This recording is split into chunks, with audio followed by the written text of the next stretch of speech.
Class 4 English. Okay, now we'll do Unit 4 Section 2, the shoemaker and the elf. Okay, the shoemaker and the elf. Now see, there was once a shoemaker who worked very hard and was very honest, but still he could not earn enough.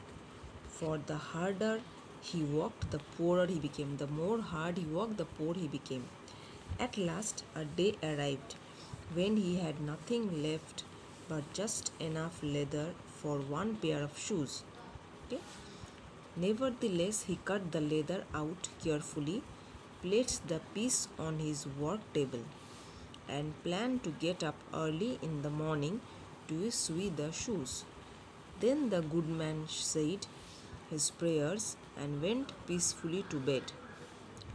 Imagine his surprise next morning when he found on the table a finished pair of shoes. There was not one false stitch, everything was neat, and such shoes. The astonished man turned them this way and that, examining them from every side, but could not find any fault. Now there was a shoemaker who was very poor. He used to work very hard, but he could not earn money. Day by day, he was becoming more and more poorer. One day, there was only a small piece of leather left. With that, he can make only one pair of shoe. So he left that leather and went to sleep. But the next morning, woke up and saw the shoe was made. Okay. Now, but everything was not false. The stitches was true. It was very nicely done. Now,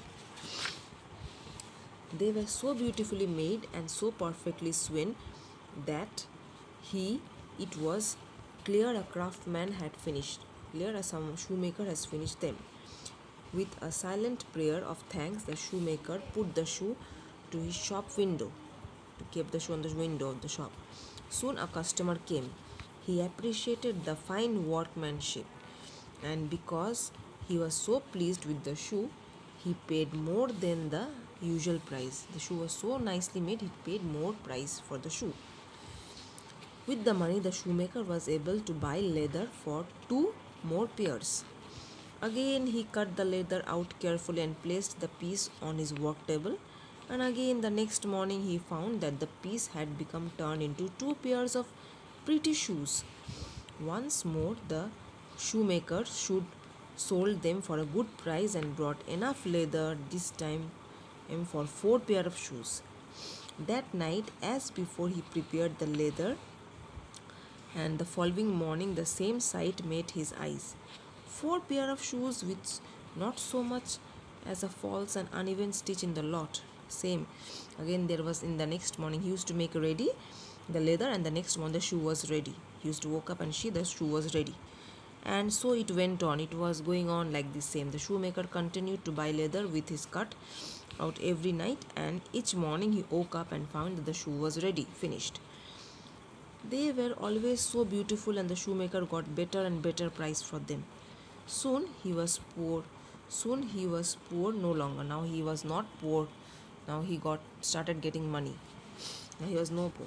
One night the shoemaker and his wife said to his wife, "Wife, would you not like to know who and what it is that has been so good to us? What is happening? Why it has been so good to us? What do you say? We keep watch this night. Let us watch this night." They planned to watch who is making our shoe this night.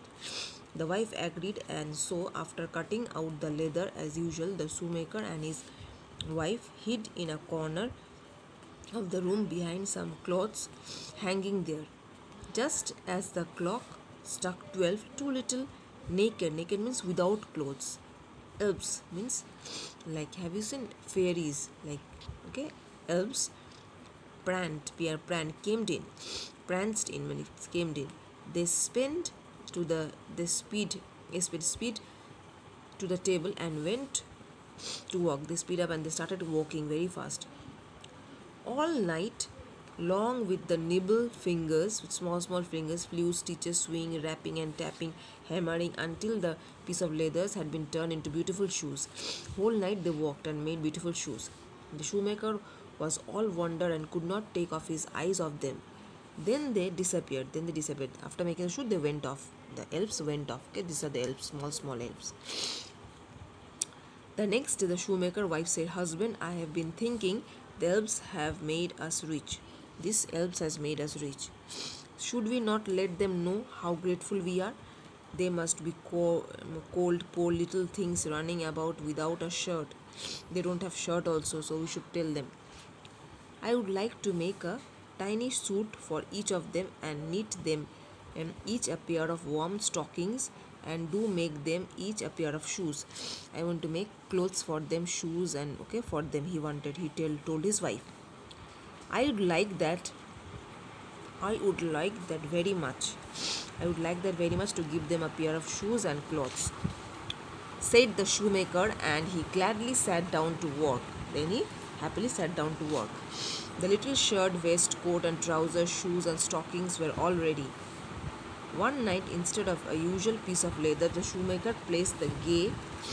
Now, shoemaker, instead of leather, he placed the gay